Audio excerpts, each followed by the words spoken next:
Hello and welcome to JP Zilla. What do we have to talk about today but our favorite franchise, Godzilla? Particularly the 38th Godzilla film. Well, more like 33 if you don't count the anime trilogy and that one American one we don't talk about. Godzilla x Kong, The New Empire. Specifically, this is going to be a spoiler-free review, so if you are worried about catching any potential plot details, don't worry about that.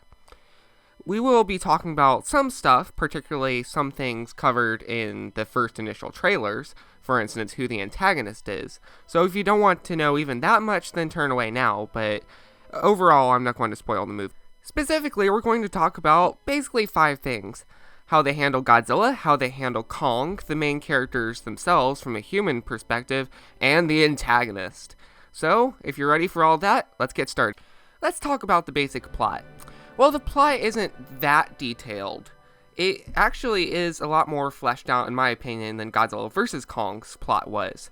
And I think this is partially because there are a lot of ideas that Adam Wingard wanted to include in Godzilla vs. Kong, but something I personally disagree with. He has to make every movie, from his opinion, he has to make every movie under 2 hours long. So there was actually a lot he ended up cutting out of Godzilla vs. Kong. And I think that this movie was kind of an outlet for that, so we get a bit more plot detail.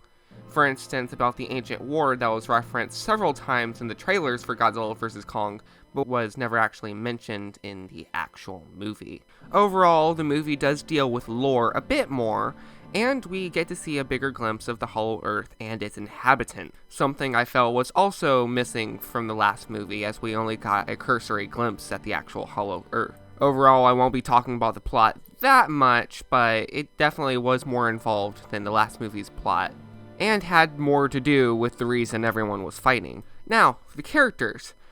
Well, if you've seen Godzilla vs. Kong, you basically know what the characters are like at this point.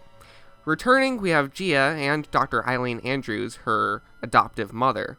And we also get Bernie Hayes back, that crazy podcaster from Godzilla vs. Kong. If you liked the characters last time, you'll probably like them again this time, and if you didn't, well, I'm sorry, but you're going to have to deal with them for about 2 hours.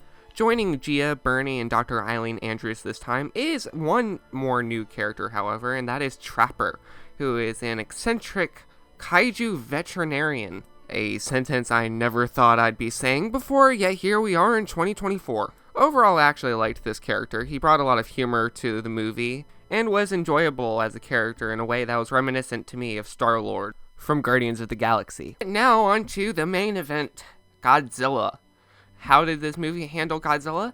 Well, good news for us, they handled Godzilla, unlike Monarch Legacy of Monsters, which had Godzilla come in for a second when it was most convenient, and then leave immediately afterwards. This movie actually dealt with Godzilla a little bit like Final Wars did, where Godzilla is in action, and once the action starts, it never stops until the movie ends. In this movie, Godzilla continuously demonstrates that he is a force of nature and the king of the monsters, the ruler of the titans of the surface realm. Wherever he goes, chaos and destruction ensues.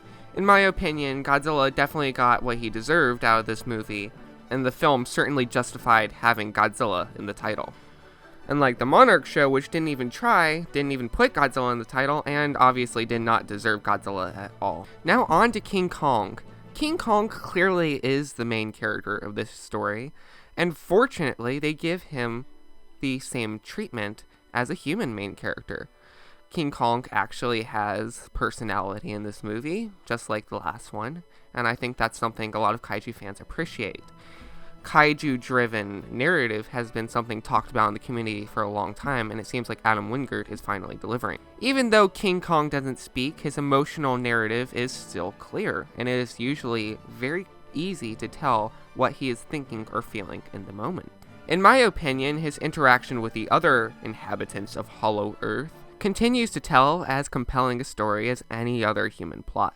If you have seen the trailers, or if you don't mind me talking about the things that were in the trailers, you should know that Kong is accompanied by a younger of his species, a mini Kong named Suko. And in my opinion, their interaction is very heartwarming.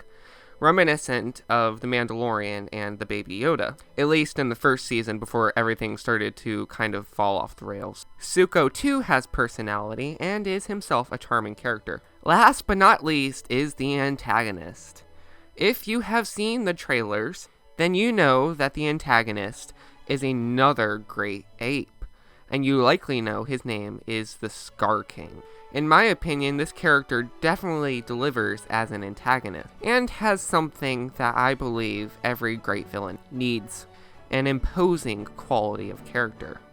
When he enters a room, the room changes, and the atmosphere darkens. This is clearly a tyrant, and a very cruel tyrant at that.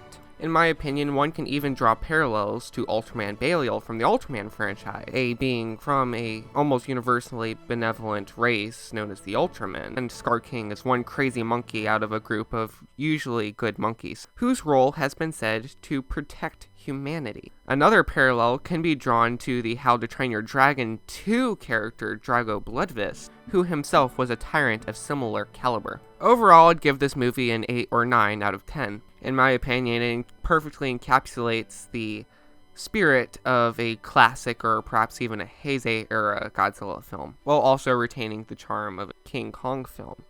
Well, this has been my thoughts on Godzilla x Kong: The New Empire. If you liked what I had to say about this movie, or if you think my opinion is worth hearing anyway, then please leave a like on this video because it helps YouTube see this video and recommend it to other people. Leave a comment sharing your thoughts, but please no spoilers. And subscribe to the JPZilla channel for more coverage of awesome kaiju content like this movie.